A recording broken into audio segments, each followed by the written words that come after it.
votre Bible dans Éphésiens chapitre 5. Éphésiens chapitre 5. Nous allons lire quelques versets et nous allons essayer ensemble de sortir ce que Dieu veut que nous sachions aujourd'hui ce matin. Éphésiens chapitre 5, verset 3 jusqu'au verset 14. Que l'impudicité, qu'aucune espèce d'impureté et que la cupidité ne soient pas même nommées parmi vous, ainsi qu'il convient à des saints. Qu'on n'entende ni paroles déshonnêtes, ni propos insensés, ni plaisanteries et choses qui sont contraires à la bienséance. Qu'on entende plutôt des actions de grâce. Car sachez-le bien, aucun impudique ou impur ou cupide, c'est-à-dire idolâtre, n'a d'héritage dans le royaume de Christ et de Dieu. Que personne ne vous séduise par de vains discours, car c'est à cause de ces choses que la colère de Dieu vient sur les fils de la rébellion. N'ayez donc aucune part avec eux. Autrefois vous étiez ténèbres et maintenant vous êtes lumière dans le Seigneur. Marchez comme des enfants de lumière, car le fruit de la lumière consiste en toutes sortes de bonté, de justice et de vérité. Examinez ce qui est agréable au Seigneur et ne prenez point part aux œuvres infructueuses des ténèbres, mais plutôt condamnez-les, car il est honteux de dire ce qu'ils font en secret. Mais tout ce qui est condamné est manifesté par la lumière, car tout ce qui est manifesté est lumière. C'est pour cela qu'il est dit « Réveille-toi, toi qui dors, relève-toi d'entre les morts, et Christ t'éclairera. » C'est un passage qu'on peut très bien prendre pour nous expliquer ce qu'est le réveil. Au verset 14, on parle du sommeil, celui qui dort. Il nous parle du réveil que Dieu relève. Relève-toi, se réveiller. Mais ce n'est pas aujourd'hui que nous allons parler du réveil. On en parlera plus tard. Mais nous allons essayer de mettre toujours notre enseignement dans le contexte de ce que nous avons déjà pu voir ensemble et de continuer dans cette même lignée et de voir maintenant l'enseignement que l'apôtre Paul veut nous donner aujourd'hui. Et c'est au verset 8. « Autrefois vous étiez ténèbres et maintenant vous êtes lumière dans le Seigneur. Marchez comme des enfants de lumière. » On a vu ce mot « marcher » plusieurs fois dans ce même livre.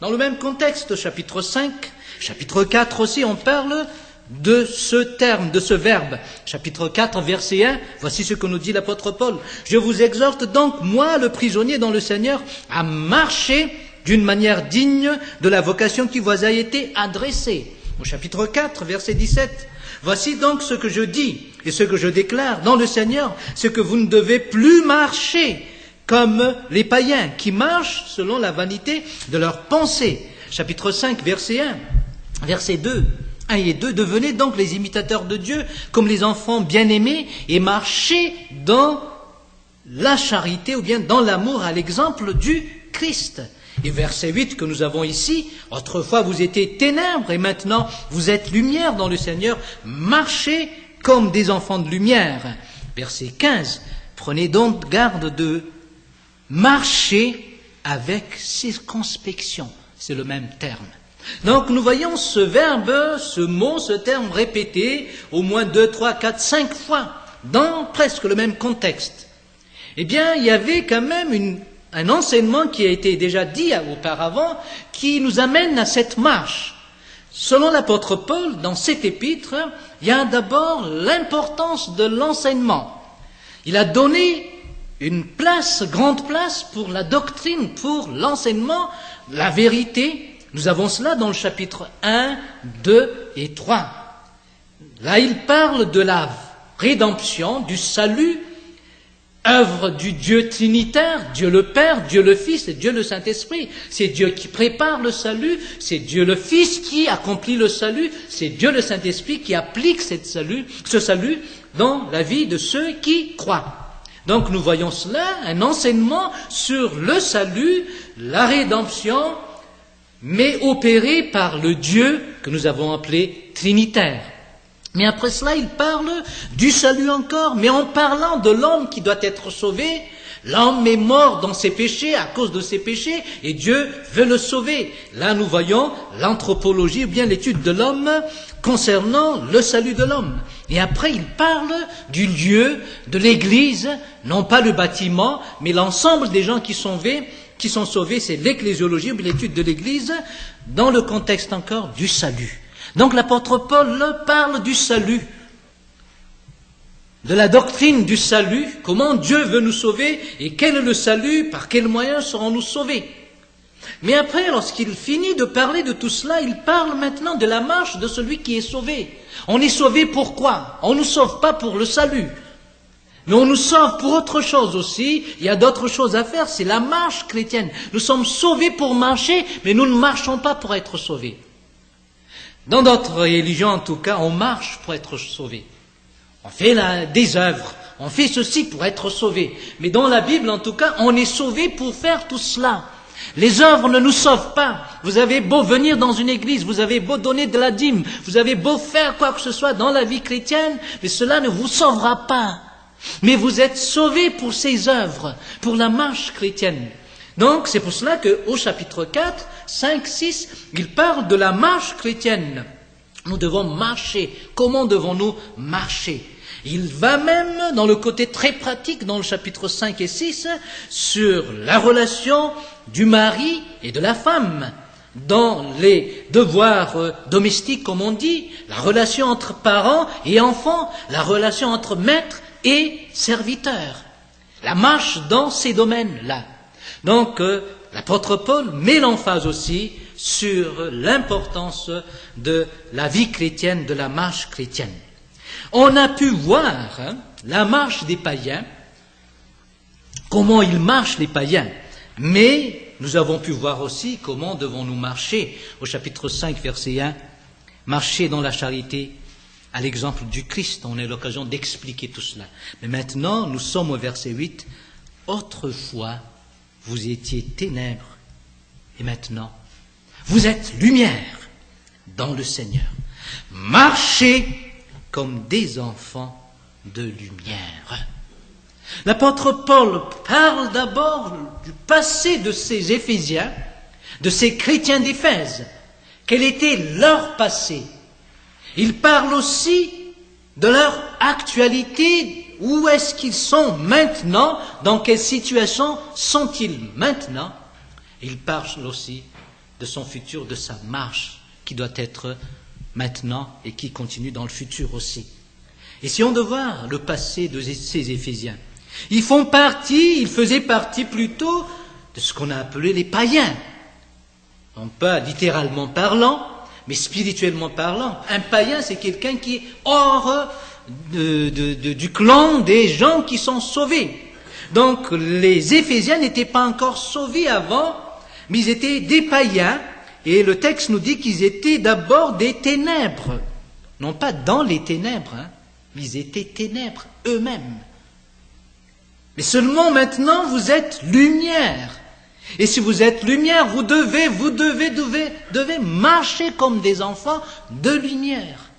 C'est ce qu'il nous dit, l'apôtre Paul. Bon, essayons de voir le contexte pour connaître vraiment ce que c'est qu'être dans les ténèbres. Ils étaient ténèbres. Vous voyez, dans le chapitre 4, au verset 18 et 19, nous voyons très bien l'explication sur l'état d'âme de celui qui n'est pas sauvé. Il a l'intelligence obscurcie, il est étranger à la vie de Dieu, à cause de l'ignorance qui est en lui, à cause de l'endurcissement de son cœur. Et ayant perdu tout sentiment, il s'est livré à la dissolution pour commettre toute espèce d'impureté jointe à la cupidité. Là, nous voyons la façon de voir, la vision des païens, mais aussi leur croyance, leur connaissance. C'est cette connaissance et cette vision qui dicte leur marche. Ils ont notre marche là maintenant, et la marche est dictée au verset 19 comme étant la dissolution, comme étant la marche dans toute espèce de d'impureté jointe à la cupidité. C'est ce que Paul appelle les ténèbres. L'impudicité, l'impureté, la cupidité, tout cela. Revenons maintenant au chapitre 5, vous verrez bien, verset 3. Vous étiez ténèbres, au verset 8. Qu'est-ce que ça veut dire ténèbres? Eh bien, c'est le verset 3 qui va nous expliquer cela. Que l'impudicité, qu'aucune espèce d'impureté et que la cupidité ne soit même nommée parmi vous, ainsi qu'il convient à un des saints. Qu'on n'entende ni paroles déshonnêtes, ni propos insensés, ni plaisanteries, choses qui sont contraires à la bienséance, qu'on entende plutôt des actions de grâce. Verset 7, n'ayez donc aucune part avec eux. Autrefois, vous étiez ténèbres, vous étiez comme eux. Ténèbres, eh bien, premièrement, c'est le contraire de la lumière. C'est ça? C'est très vague, ça n'explique pas ce qu'est la ténèbre, ou les ténèbres plutôt. Il faut dire que les ténèbres ne sont que des conséquences de la théologie. Être dans les ténèbres, c'est un effet de ce que nous avons comme croyance, en tout cas. Ce n'est qu'une conséquence, c'est une marche. Et quelle est cette marche? Eh bien, nous l'avons ici. C'est de marcher dans l'impudicité, dans l'impureté. Des fois, lorsque nous parlons des ténèbres, on a automatiquement l'idée qu'on nous a enseigné peut-être dans le temps, dans la tête, c'est l'idée de la sorcellerie. Dès qu'on parle des ténèbres, automatiquement on pense aux sorciers ou bien à des sorcières.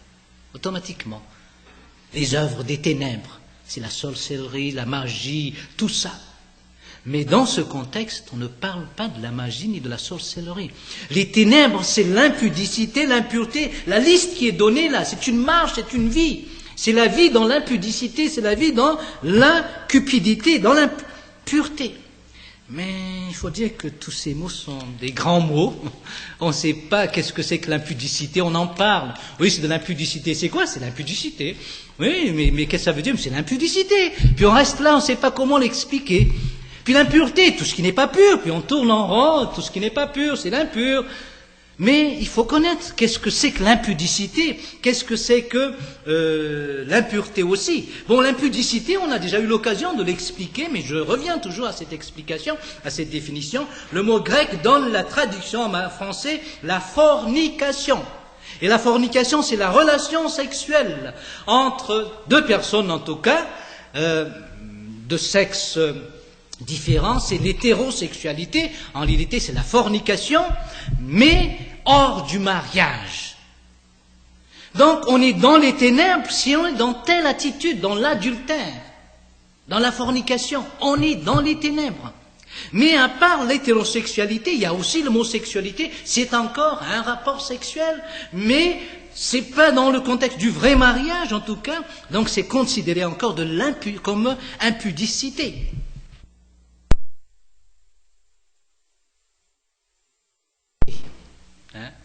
Il faut qu'il y ait une femme. Les femmes nues ou à moitié. Mais c'est chose terrible, c'est ce que nous voyons. Regardez les chants aussi, écoutez plutôt les chants. On ne regarde pas les chants, mais écoutez les chants. Mais on ne parle que de ça. Et celui qui chante là devant nous ne fait que gesticuler pour montrer encore ce côté de la femme. Pensez aussi à tout ce qui est marketing.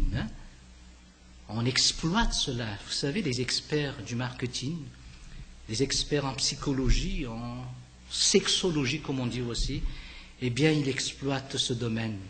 Et cela pour manipuler le monde. Nous sommes facilement manipulés par les gens. Nous sommes conditionnés par les gens en travers ce domaine de la fornication, du problème d'adultère, du sexe en tout cas. Vous voyez, ça a des répercussions dans la vie des gens, la vie de couple, problème de concubinage, problème de divorce, problème de remariage, tout cela. Et moi, j'ai eu l'occasion de discuter aussi, d'aider certaines personnes qui sont tombées dans, je dirais bien, tombées dans le divorce.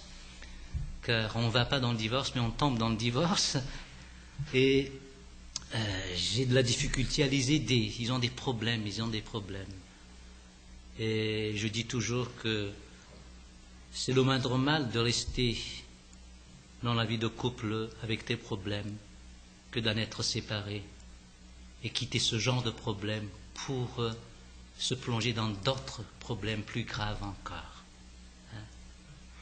C'est le moindre mal, je dirais. Il y aura toujours un espoir, une solution dans la vie de couple. Mais c'est ce que nous avons. Tout ça a été motivé par un grand facteur, le facteur de l'impudicité, de la fornication, de l'adultère, du problème sexuel en tout cas. Vous voyez aussi, les écoles sont touchées par ce problème sexuel. On leur bombarde d'enseignements, d'informations là-dessus. Des enfants qui ne sont pas encore censés de connaître ces choses, eh bien ils sont mieux informés que moi-même, qui suis déjà un pasteur, qui arrive à l'âge d'un jeune homme, qui ne connaît pas grand-chose dans ce domaine-là, mais déjà à l'âge de 6 ans, 7 ans, 12 ans, mais ils sont forts, ils sont experts dans ce domaine, parce qu'ils sont bombardés d'éducation là-dessus. Vous savez aussi la perversion, maintenant, dans le monde où nous sommes. La pédophilie, l'homosexualité, l'inceste, l'abus sexuel, le viol, le sodomisme, tous ces termes qui ne sont pas simplement des termes, mais des vécus. C'est des vécus dans notre temps maintenant. Et vous l'avez lu peut-être cet article dans le journal, je ne sais pas si c'est la Gazette ou bien la Presse, je crois les deux en ont parlé, d'un homosexuel qui voulait adopter une jeune fille. Mais il y avait une famille qui a lutté pour que ce monsieur qui est homosexuel ne puisse pas avoir cette fille comme sa fille, en tout cas comme adoptée, parce qu'il est anormal, il est homosexuel. Mais cet homme, étant un hétéro alors, a pu avoir le privilège de garder cette fille comme sa fille, l'adopter. Des choses terribles. C'est un pédophile. C'est-à-dire qu'il abuse. Il abusait de sa petite fille. Vous voyez? Et en plus, c'est une forme d'inceste. Que ce soit l'homme, que ce soit l'hétéro. C'est le problème de l'impudicité.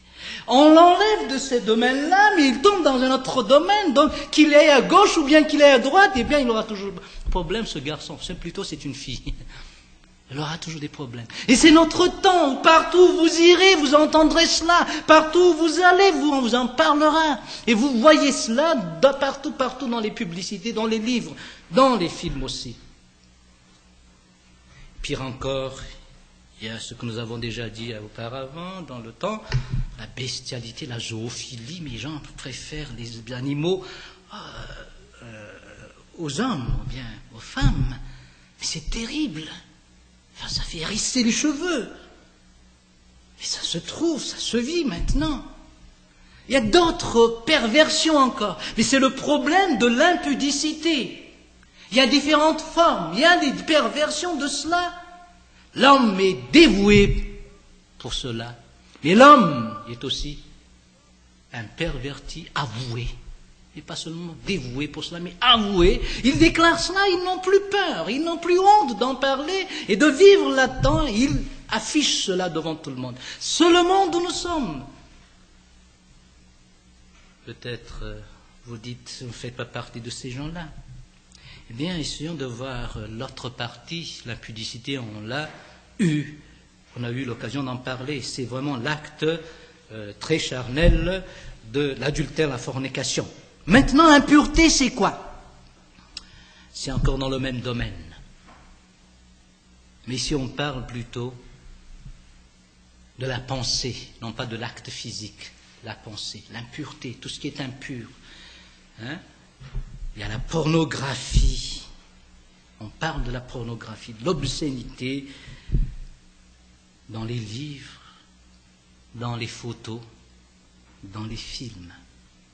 Et ces gens-là sont tous des voyeurs en lisant ou bien en regardant soit des photos ou des films.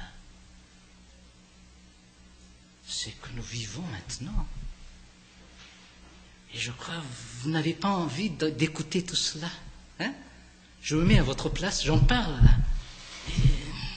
On n'a pas envie d'en parler, mais comme l'apôtre Paul en parle, j'en parlerai. C'est un problème actuel, un grave problème chez nous dans le monde où nous sommes. Que nous soyons en Afrique, à Madagascar, en France, en Europe, en Asie, en Amérique du Sud, en Amérique centrale, en Amérique du Nord, eh bien, on a ce problème, l'impudicité, lié à notre vie. Et nous ne pouvons pas nous en défaire. Il est là, et il faut en parler pour apporter une solution. Pour nous déraciner de tout cela. Il y a l'impureté. C'est terrible, mais ça atteint les enfants aussi, les enfants qui jouent avec des choses qui ne parlent de cela. Avec l'Internet, là, maintenant, on ne sort que de cela. Et on m'en a parlé qu'il y avait des jeunes qui ne font que regarder cela à l'Internet. C'est l'impureté, tout ce qui est impur. Mais ce qui est terrible, c'est que on essaie de vulgariser toutes ces impuretés, et banaliser même. Et cela au nom de l'éducation. On en parle, on fait passer des photos, des images, que c'est éducatif. Et puis on éduque les enfants dans ce domaine. Et on vulgarise cela au nom de l'art aussi.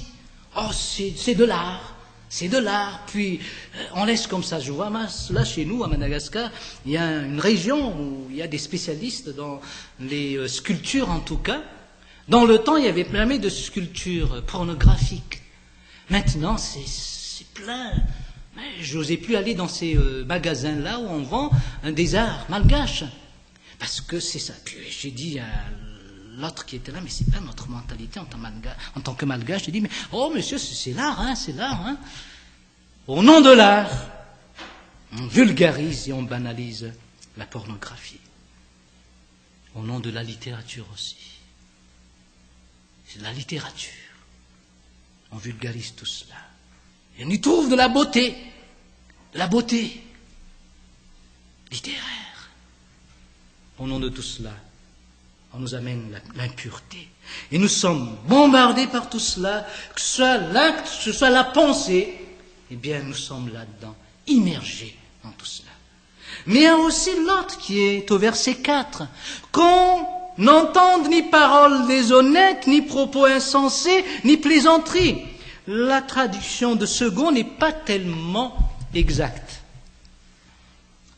Car il dit paroles déshonnêtes, il y a un peu d'euphémisme là-dedans. Mais ce n'est pas simplement une parole déshonnête, c'est l'obscénité en parole. Tout ce qui est obscène en parole. Hein, c'est ce qu'on dit, c'est la traduction littérale en tout cas. Mais avec la parole. Mais là on dit déshonnête. Hein. Mais c'est pire que de la déshonnêteté. Hein.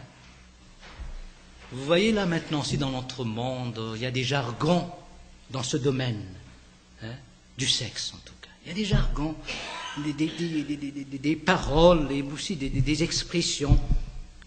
Et tellement pour cela, et fait pour cela. Mais il ajoute aussi la parole, des paroles insensées, des propos, mais plutôt paroles de fou. Il y a une folie et un péché en même temps qui vont ensemble. Si on regarde le texte grec, il y a des jargons, des obsédés. Et si vous écoutez ces jargons-là, vous ne comprenez rien, mais pour eux, ça dit beaucoup de choses. Ça dit beaucoup de choses, et ils vivent là-dedans. Mais ils vulgarisent tout cela aussi, puis on vit là-dedans, puis on utilise ces termes. Mais après, ils ajoutent la plaisanterie, genre de comique, genre de blague, genre d'humour. L'humour en soi n'est pas mauvais. La plaisanterie en tant qu'humour, en tant que blague simple comme cela, il n'y a rien de mal. Mais il y a les blagues salées, les plaisanteries, comme dit notre texte ici. Mais tout est autour du sexe. Il n'y aura pas de blague sans sexe maintenant. Vous écoutez ça à la radio. Et vous regardez ça à la télévision. C'est pas vrai, non? Il n'y aura pas d'un humoriste sans cela. Il faut qu'il y ait cela toujours. Certes, d'un côté, on attaque toujours les autorités, on caricaturise les autorités, puis on dit du tort et du mal à ces autorités-là, mais on parle toujours du sexe aussi, dans le langage. Et on m'a passé un livre une fois, qui a été donné pour le séminaire. Ce livre parle des recherches et des enquêtes et aussi de l'attaque qu'on fait contre la pornographie. Mais on m'a donné le livre pour voir si on peut le laisser dans le séminaire ou non. Et quand il citait un peu les expressions de ces gens-là, mais c'est terrible. Mais je n'ai pas pu finir le livre, je tiens à vous le dire. J'ai dit c'est suffisant, je vais fermer, il ne faut pas le mettre dans le séminaire. Et je l'ai gardé, je ne sais plus où est-ce qu'il est maintenant, je ne sais pas si je l'ai jeté, mais je ne l'ai vu plus ce livre. Mais quand vous regardez ce qu'ils disaient ces gens-là dans ces livres, c'est terrible, c'est terrible. Mais nous vivons là-dedans et nous sommes à l'aise là-dedans. C'est ça qui est pire. C'est ça qui est pire. Et nous trouvons tout cela normal. Et voici ce que dit pourtant l'apôtre Paul. Regardez au verset 12. Car il est honteux de dire ce qu'ils font en secret.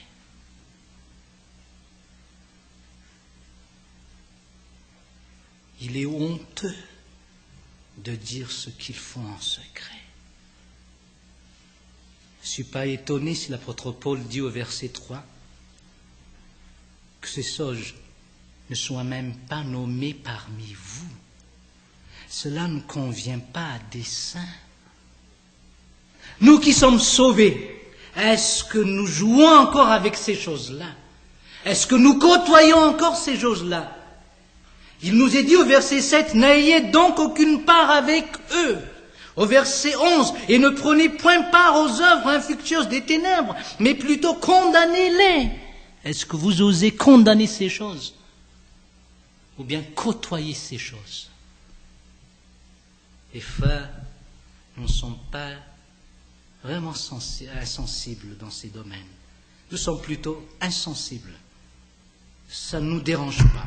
Un laisser-aller, une sorte de laxisme. Là, je parle aux gens qui sont sauvés. C'est pour cela qu'il nous dit, l'apôtre Paul, marchez comme des enfants de lumière. Vous n'êtes plus dans ces ténèbres, ce sont les ténèbres. Marchez comme des enfants de lumière. Ne touchez pas à ces choses-là. Quittez ces choses. Si vous avez ça dans votre maison, brûlez-les.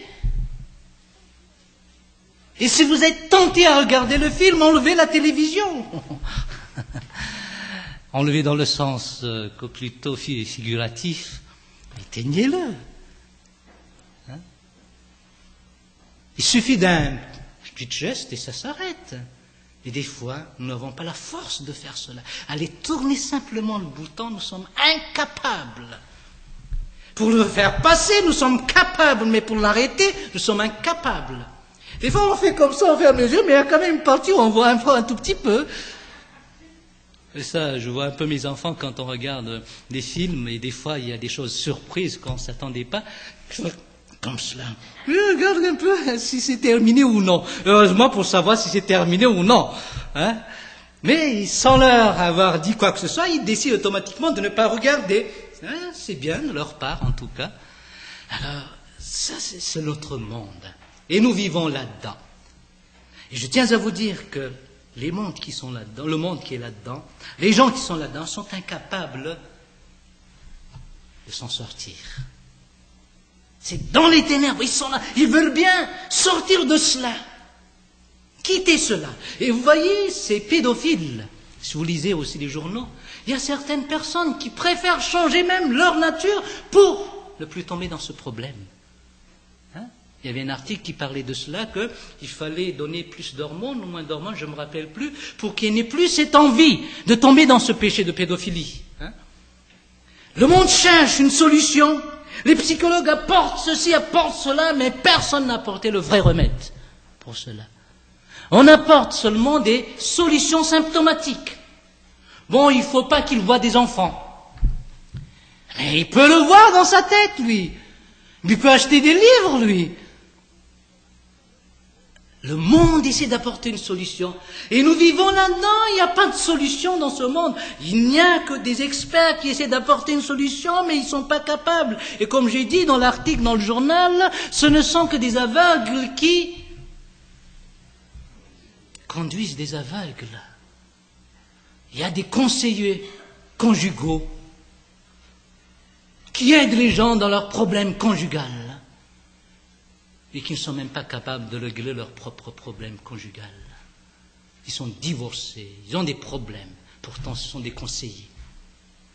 Ce sont des conseillers conjugaux.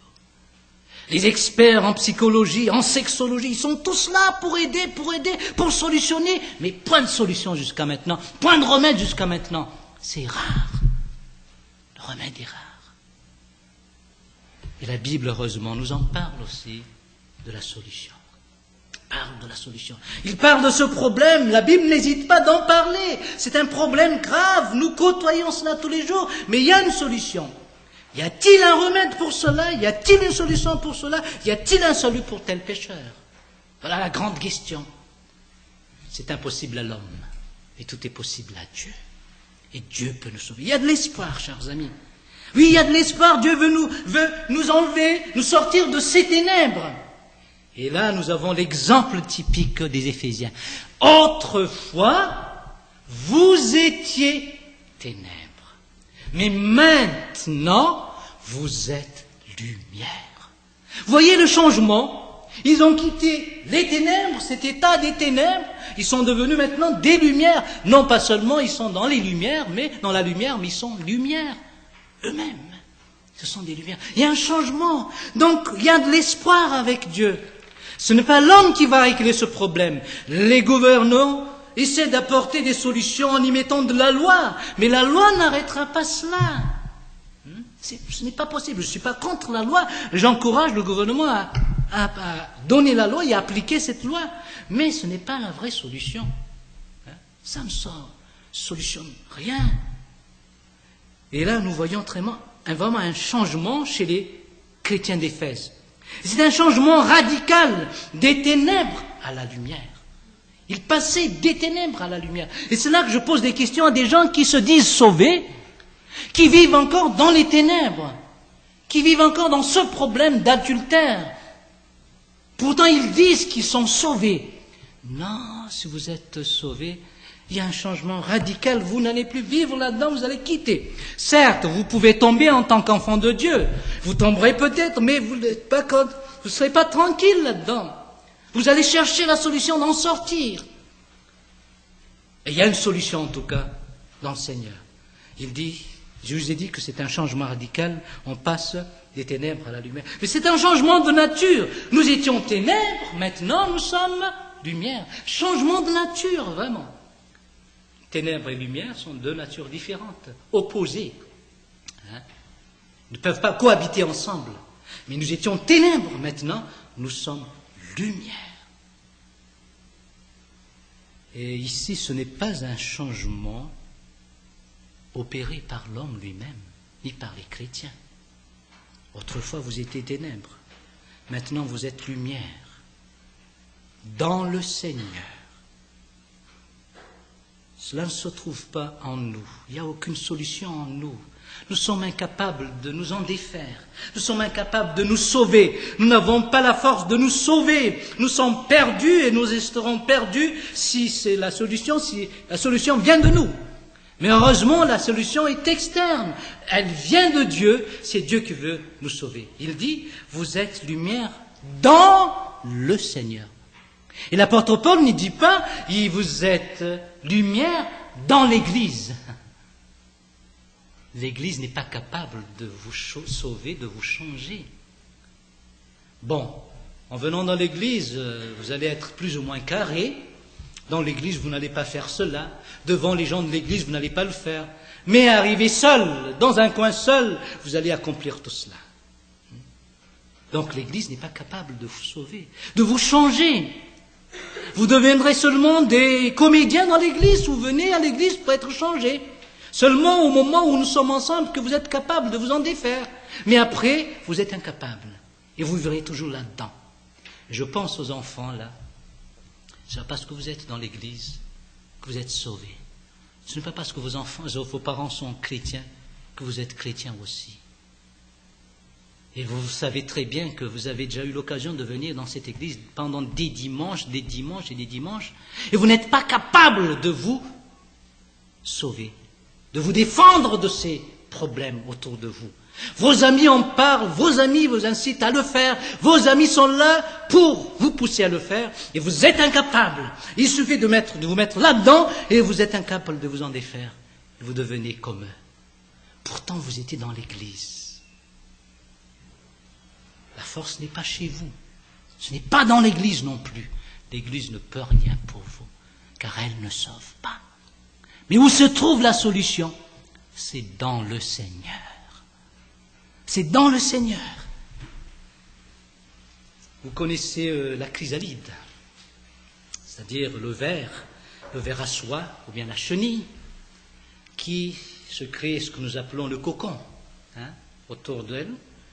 Ça devient une chrysalide après, à l'intérieur, un ver à soie par exemple. Ils sont enveloppés soyeusement dans leur cocon pendant quelques jours, quelques semaines, quelques mois aussi peut-être, je ne sais pas exactement, je ne suis pas scientifique, mais quelques jours après, en sortant de ce cocon, la chenille devient un papillon. Vous voyez ce changement? C'est ce qu'on appelle la métamorphose. C'est ce que Dieu peut faire dans votre vie. Vous étiez ténèbres dans ce problème et vous n'êtes pas capable de vous en défaire. Maintenant, vous êtes jeune ou bien vous êtes âgé, et bien vous avez ce problème, vous voulez être délivré. Il faut que vous soyez dans le cocon. C'est en étant dans le cocon que la chenille va se transformer. Laissez-le près du cocon. Il restera toujours chenille, elle mourra chenille. Ça c'est sûr. Mais il faut qu'elle soit dans ce cocon-là. Et c'est l'image de Jésus-Christ. Il faut que vous soyez en Jésus-Christ, dans le Christ lui-même, pour être sauvé et transformé. Ne vous étonnez pas si vous n'êtes pas capable de vous en défaire maintenant, jusqu'à maintenant, parce que la force n'est pas en vous. Vous êtes des chenilles, c'est une image, Vous êtes des ténèbres, c'est encore une image biblique. Vous n'êtes pas capable de vous sauver, mais Dieu peut le faire. Il faut que vous soyez en Jésus-Christ, que vous soyez dans ce Seigneur. C'est en lui que vous allez trouver la solution. Mais qui est-il? On va se poser ces questions, et on va terminer notre prédication là-dessus. Qui est Jésus? Tournez votre Bible dans le chapitre 1 de l'Évangile selon saint Jean. Jean chapitre 1er, nous allons prendre quelques versets et conclure avec cela. Jean chapitre 1er, verset 9. 5 et 9. Verset 5. La lumière, lui, dans les ténèbres, et les ténèbres ne l'ont point reçue. Verset 9. Cette lumière était la véritable lumière qui, en venant dans le monde, éclaire tout homme. Et je vous pose la question, qui est cette lumière qui éclaire tout homme? C'est Jésus-Christ. Jésus, lui, dans les ténèbres. Dommage, les ténèbres ne l'ont point reçu. Cette lumière, c'est la véritable lumière. Ce n'est pas une image de la lumière, ni une imitation de la lumière, c'est la véritable lumière. Mais qu'est-ce qu'elle est capable de faire, cette lumière? Il est venu dans le monde pour éclairer, illuminer le monde. Voilà Jésus-Christ, Jésus de la Bible. C'est en lui que se trouve la solution. Chapitre 8, verset 12. Qu'est-ce que nous dit l'apôtre Jean? Verset 12, on va le lire. Jésus leur parla de nouveau et dit, c'est Jésus qui dit ceci, je suis la lumière du monde. Celui qui me suit ne marchera pas dans les ténèbres, mais il aura la lumière de la vie. Là, vous voyez la solution, elle se trouve en Jésus-Christ, car c'est lui qui est lumière. Alors, lorsque vous êtes dans la lumière, logiquement parlant, qu'est-ce qui va se passer? Les ténèbres partiront. La lumière et les ténèbres sont exclusives. Elles sont exclusives. Elles ne peuvent pas cohabiter. Lorsque la lumière arrive, les ténèbres s'en vont. Si les ténèbres arrivent, la lumière s'en va. Mais c'est l'inverse que nous voyons ici. C'est la lumière qui vient. Mais les ténèbres ne veulent pas recevoir cette lumière. Disons, vous êtes dans les ténèbres, physiquement parlant. On vous donne une lampe de poche, vous rejetez cette lampe de poche. Eh bien, vous allez rester dans les ténèbres. C'est un peu une image pour nous faire réfléchir. Jésus-Christ est la lumière du monde. Vous faites partie du monde. Il veut vous sauver, vous délivrer de ces ténèbres. Il y a une solution. C'est en lui, c'est Jésus-Christ qui veut vous enlever de cela. Verset 5 du chapitre 9, qu'est-ce qu'on nous dit encore? Et ça, c'est une citation. Pendant que je suis dans le monde, je suis la lumière du monde. Il ajoute ceci au chapitre 12, versets 35 et 36. Chapitre 12, versets 35 et 36. Jésus leur dit, « La lumière est encore pour un peu de temps au milieu de vous. Marchez pendant que vous avez la lumière, afin que les ténèbres ne vous surprennent point. Celui qui marche dans les ténèbres ne sait où il va. Pendant que vous, voici l'exhortation, pendant que vous avez la lumière, croyez en la lumière, afin que vous soyez des enfants de lumière. » Voilà l'explication de la Bible. Il y a une lumière, mais pendant que la lumière, et que vous l'avez, pendant que vous avez cette lumière, eh bien, croyez-en, afin que vous soyez des enfants de lumière. Il y a 3 verbes. Pendant que vous avez. Qu'est-ce que cela veut dire? Eh bien, vous qui êtes ici, vous avez devant vous, encore présente, encore existante au milieu de vous, cette lumière. Jésus-Christ est toujours là, prêt à vous sauver. C'est la lumière. Donc, vous l'avez, cette lumière, près de vous. Mais qu'est-ce que vous devez faire de cette lumière? 2e verbe. Croyez en lui. Croire veut dire l'accepter comme celle qui est capable de vous sauver. Croire, c'est croire en son œuvre. Son œuvre, c'est de vous délivrer des ténèbres. Alors croyez en lui qu'il est capable, lui, en réalité Jésus-Christ, il est capable de vous délivrer de ces ténèbres. Et si vous acceptez Jésus comme votre Seigneur et Sauveur, 3e verbe, c'est quoi? Vous soyez, afin que vous soyez des enfants de lumière. Et les enfants de lumière vivent dans la lumière. Ils aiment la lumière, ne préfèrent plus les ténèbres. Ils n'ont plus envie de tomber dans les ténèbres. Ils n'ont plus envie d'aller revenir dans ces ténèbres-là. Ils sont dans la joie. C'est pour cela que les chrétiens sont contents, sont dans la joie, qu'ils louent le Seigneur, qu'ils chantent, parce qu'ils ont trouvé la lumière. Mais vivre dans les ténèbres, c'est pas beau.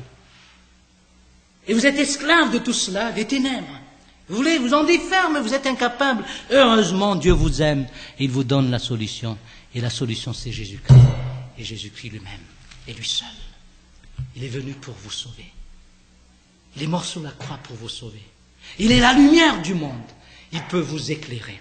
Et vous savez, il y a une loi physique qui est aussi une loi spirituelle. Comme on l'a dit tout à l'heure, la lumière vient automatiquement, la lumière enlève,